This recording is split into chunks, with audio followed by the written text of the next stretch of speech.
বন্ধুরা, আশা করি তোমরা সবাই ভালো আছো। তোমার চ্যানেলে তোমাদের সবাইকে স্বাগতম। তো আজ আমাদের হাতে রয়েছে একদম ঠিক পরীক্ষার আগের মুহূর্তের লাস্ট কি কি বিষয়গুলো পড়তে হবে। তার মধ্যে একটা অন্যতম যে পার্ট, সেটা হচ্ছে আমাদের বড় অংশ, অর্থাৎ যেখানে আমাদের 10টা মার্ক রয়েছে, অর্থাৎ যার কথা তোমরা ভাবছো সেই জীবনী বা যেটা আমাদের মানুষ মানচিত্র বা বিষয়ের গভীরে প্রবেশ বা বিতর্ক। প্রথমেই যেটা তোমাকে বলবো, তোমাকে সিদ্ধান্ত নিয়ে নিতে হবে আগে থেকেই, পরীক্ষা যাওয়ার আগে থেকেই তুমি কোনটা লিখবে। কোনটা লেখা ভালো কোনটা লেখা খারাপ এ বিষয়টা আমি এই মুহূর্তে আলোচনা করব না, কারণ যে যেটা নিয়ে ভাবনা চিন্তা করেছো সে সেটা নিয়ে স্থির থাকাটা অবশ্যই বেটার। তবে আমি তোমাদের আগেও বলেছিলাম, অনেকগুলো পড়ে একটা কমন পাওয়া আর একটা পড়ে সব কমন পাওয়া দুটোর মধ্যে অনেক পার্থক্য আছে।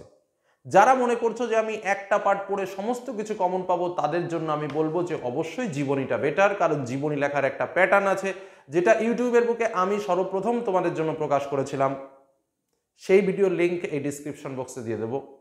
সেই ভিডিওর লিঙ্কটা দেখে সমস্ত যে রচনার প্যাটার্নটা অন্তত একবার দুবার রিডিং যদি দেখে যেতে পারো, পরীক্ষার হলে গিয়ে জাস্ট যেটুকু মনে থাকবে সেটুকুই যদি তুমি লিখতে পারো, তাও 10-এর ভেতরে 9, 9.5, এমনকি যদি ভালোভাবে একটু কমপ্লিট করতে পারো 10-এর মধ্যে 10ও পাবে। কারণ সেখানে শুধুমাত্র মডেল যে ফরম্যাট, সেই ফরম্যাটটা দেওয়া নেই, তার সঙ্গে দেওয়া আছে প্রত্যেকটা ফরম্যাটের জন্য স্পেশাল কোটেশন, যে কোটেশনেই কিন্তু তোমার নম্বরকে দ্বিগুণ করে দেয়। শুধুমাত্র লিখলেই হয় না, সৌন্দর্যটাও প্রয়োজন আছে, কোটেশনেরও প্রয়োজন আছে, যেগুলো লেখার মাধুর্য বাড়ায়, লেখার মূল্য বাড়ায়। সেটা কিন্তু তোমরা পেয়ে যাবে আমার ওই নোটসে, যে নোটস আর লিঙ্ক আমি এই ডেসক্রিপশন বক্সে দিয়ে দেবো, যেখানে তোমরা জীবনী লেখার প্যাটার্ন পেয়ে যাবে। এবং একটা প্যাটার্ন পড়তে পারলেই তোমাদের যে জীবনী আসুক না কেন তোমরা লিখতে পারবে, এটুকু বলে রাখলাম। এবার আসা যাক মূল আলোচনায়, যে স্যার কি কি প্র্যাকটিস করব। অবশ্যই জীবনী লেখার প্যাটার্ন যদি কেউ ভালো করে করো, তার আর কিচ্ছু পড়ার দরকার নেই। মানুষ মানচিত্রও প্র্যাকটিস করার দরকার নেই, বিকল্প যেটা আমাদের রয়েছে কি যেন বিতর্ক প্র্যাকটিস করার দরকার নেই, বিষয়ের গভীরে যে পার্টটা রয়েছে সেটাও প্র্যাকটিস করার দরকার নেই। কারণ আমি তো অল ইন অল একটাই পড়েছি, একটাই লিখবো, যা হয় হবে। এটাই হলো মূল কথা। যে কারণে আমি আগেও বলেছি, এখনো বলবো, যারা দুর্বল, যারা খুব বেশি পড়তে কষ্ট পাচ্ছ, তাদের জন্য একটাই ব্রহ্মাস্ত্র, সেটা হলো জীবনী ভালো করে প্র্যাকটিস করো, ওটাই কমন পাবে। যার জীবনী আসুক তুমি লিখতে পারবে।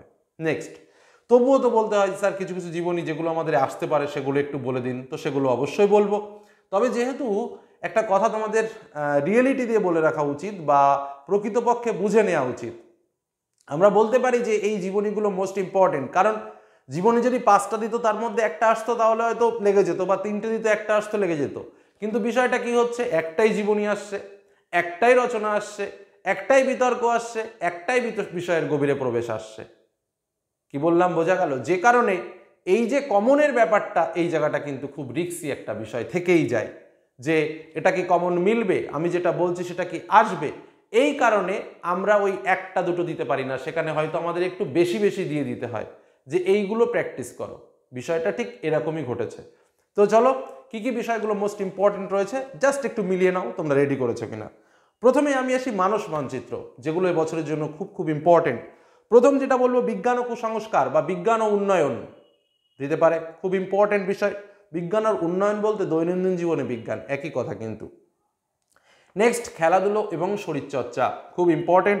বাংলার ঋতু বৈচিত্র্য, পরিবেশ নিয়ে একটা বিষয় কিন্তু খুব ইম্পর্টেন্ট, তার ভেতরে দিতে পারে পরিবেশ দূষণতার প্রতিকার, আবার এটাকে একটু ঘুরিয়ে অন্যরকমভাবে দিতে পারে পরিবেশ ও তার সংরক্ষণ। নেক্সট, শিক্ষা বিস্তারে গণমাধ্যমের ভূমিকা, বিশ্ব উষ্ণায়ন এবং জাতীয় সংহতি। এই যে কটা পার্ট বললাম, অন্তত চোখের দেখা দেখে রেখো, যারা মোটামুটি স্থির করে নিয়েছো যে আমরা মানুষ মানচিত্র করব। তবে একটা স্বস্তির জায়গা আমাদের আছে, যে মানুষ মানচিত্রে কিন্তু পয়েন্টগুলো দেওয়া থাকবে, যে পয়েন্টগুলোর উপর বিশেষ বেস দিয়ে কিন্তু আমরা লিখবো, এবং অবশ্যই চেষ্টা করব যেন আমরা কোটেশন ব্যবহার করতে পারি। কারণ ওই পয়েন্টগুলো যখন আমরা ব্যাখ্যা করব, আমরা সূচনা উপসংহার লিখবো, সেই জায়গাগুলোতে যদি একটু কোটেশন না দেওয়া যায় না, লেখার মানটা অতটা স্ট্যান্ডার্ড থাকে না। আমাকে তো নম্বরটাও পেতে হবে, এটা কিন্তু মাথায় রাখতে হবে। নেক্সট, জীবনী বলি এবার, কারণ জীবনীটা খুব ডিমান্ডেবল এবং পরীক্ষা আসার মতো। তোমাদের যেটা বলবো, মাইকেল মধুসূদন দত্ত একটু ভালো করে প্র্যাকটিস করো, কারণ এবছর 200 বছর পূর্ণ হয়েছে জন্মদিন মাইকেল মধুসূদন দত্তের। খুব ইম্পর্টেন্ট মনে হচ্ছে, কেন জানি না, একটু প্র্যাকটিস করে রেখো। নেক্সট, আরও কিছু কিছু বেসিক্যালি যেগুলো আমাদের প্র্যাকটিস করতে হয়, কি কি রয়েছে? স্বামী বিবেকানন্দ, রাজা রামমোহন রায়, লতা মঙ্গেশকর, সুভাষ মুখোপাধ্যায়, রবীন্দ্রনাথ ঠাকুর। তার মধ্যে এক্সট্রা যে কটা বলবো সেটা হচ্ছে চুনি গোস্বামী, ঋষি কাপুর, একটু দেখে রাখতে পারো।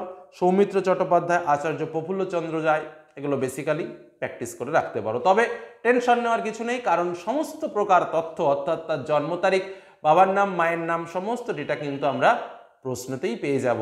শুধুমাত্র সেটাকে ভাষায় প্রকাশ করতে হবে আমাদের, এটাই হলো কিন্তু আমাদের পরীক্ষার হলের কাজ। ঠিক তো? নেক্সট আরেকটা বিষয় আছে তারপরে, যেটা হচ্ছে বিতর্ক। যারা বিতর্ক প্র্যাকটিস করেছে তারাই কিন্তু বিতর্ক নিয়ে ভাববে, আর যারা বিতর্ক প্র্যাকটিস করনি তারা কিন্তু বিতর্ক নিয়ে ভাববে না, কারণ তাহলে কিন্তু নম্বর কমে যায়, লিখতে পারো না, ভুলভাল লেখো। তো যাই হোক, আমি যেটা বলছি যেগুলো দেখে রাখো যে এগুলো প্র্যাকটিস করেছো কিনা। সেটা হচ্ছে সোশ্যাল মিডিয়ার সমস্যা, ইন্টারনেট ও আধুনিক জীবন, মাতৃভাষার মাধ্যমে শিক্ষা, নগরায়ন ও পরিবেশ রক্ষা, সচেতন মানুষই উন্নত দেশের স্রষ্টা, পরীক্ষায় প্রাপ্ত নম্বর সাফল্যের চাবিকাঠি নয়, প্রতিযোগিতায় জীবন গড়ে দেয়। এগুলো একটু প্র্যাকটিস করো। নেক্সট, বিষয়ের গভীরে প্রবেশ। এর মধ্যে যে থিমগুলো থাকতে পারে আমি জাস্ট সেগুলো বলছি। দ্রব্যমূল্য বৃদ্ধি ও জনসমাজ খুব ইম্পর্টেন্ট পার্ট, জাতীয় সংহতি, বাংলার কুটির শিল্প, খেলাধুলার প্রয়োজনীয়তা, সর্বশিক্ষা অভিযান, রক্তদান, জীবনদান, লোক সংস্কৃতি, নারীর অধিকার, ঐক্য সাধনায় ভারত, তারপরে ধর্মীয় সংকীর্ণতা ও মানব ধর্ম। এই যে পার্টগুলো আমি তোমাদের বললাম মূলত রাইটিংয়ের পার্ট, এই পার্টগুলো কিন্তু অবশ্যই ভালো করে প্র্যাকটিস করো। আর ডেসক্রিপশন বক্সে দেওয়া থাকবে জীবনী করার যে প্যাটার্ন, সেই প্যাটার্ন একবার একটু দেখে নিও, হয়তো ভালো লাগবে। কি বললাম বোঝা গেল? আর দুবার যদি কষ্ট করে শুনতে পারো, গ্যারান্টিতে বলছি পরীক্ষার হলে ভালো নম্বর পাবেই। চলো তাহলে আজকের মধ্যে এখানেই শেষ করছি। ভালো থেকো, সুস্থ থেকো, সাবধানে থেকো, ধন্যবাদ। আর এগুলো কিন্তু অবশ্যই প্র্যাকটিস করে পরীক্ষার হলে যেও। এই বলে আজকের আলোচনা শেষ করলাম। ধন্যবাদ।